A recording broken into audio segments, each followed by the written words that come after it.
Yung next question is going to be coming from a member of our live audience. Let's welcome RJ Nagit. RJ is a medical student and a member of UST's Actiboto. And this question is for Senator Cayetano. RJ, what's your question? What do you think is the most appropriate penalty for graft and corruption?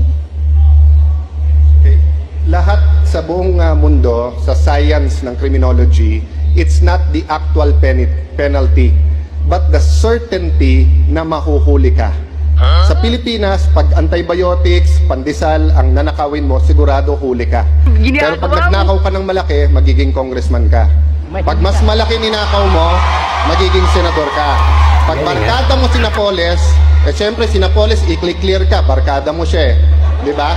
Magiging vice president ka. At pag naging presidente ka, mga kasama mo, kasama na sa corruption. You go to the LTO, kumuha ka ng lisensya, corruption. You bumili ka ng bahay, sa taxes, corruption. Buong buhay natin corruption. Huwag na tayo magbulag-bulagan unless we change the system. So, we need to give Senator Marcos a chance to...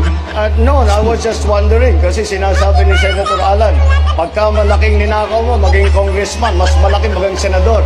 Is that how he became congressman? Is that how he became senator?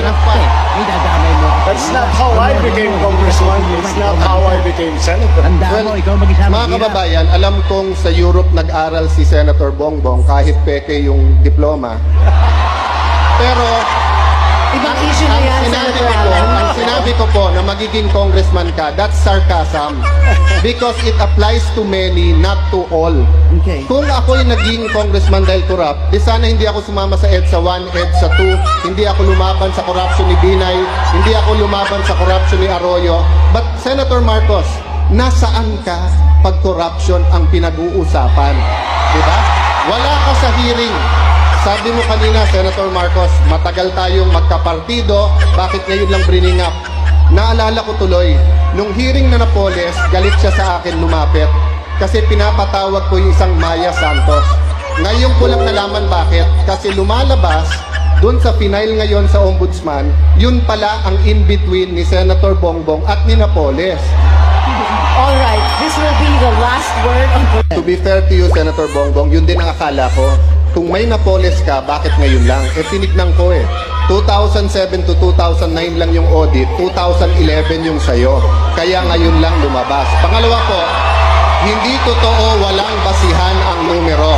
$4 billion na po, 2 bilyong piso ang na-recover ng PCGG. Ayan po, chairman ng COMELEC, dating PCGG.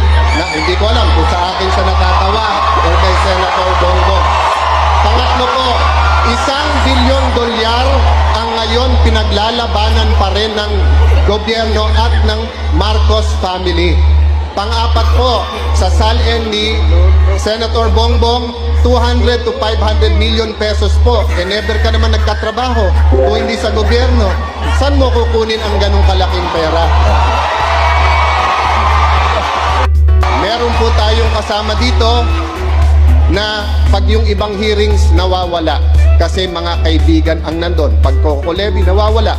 Pero nagulat po ako mga kababayan. Sabi ni Senator Bongbong wala daw bahid ang kanilang pamilya. $10 billion ang nanakaw nung panahon nila.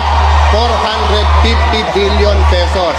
Nung isang linggo lang po, nagulat ako, 205 million po niligay sa Napoles na mga NGO. Pork barrel po yon ng hindi ng tatay niya pero siya.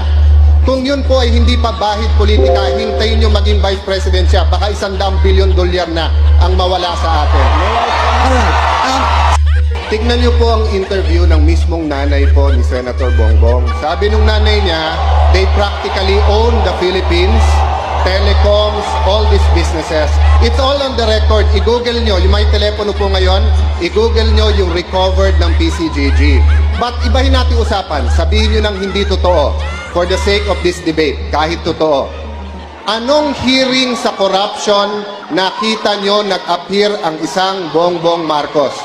Kahit anong issue sa corruption, wala siya doon. Kami daw namumulitika kasi nila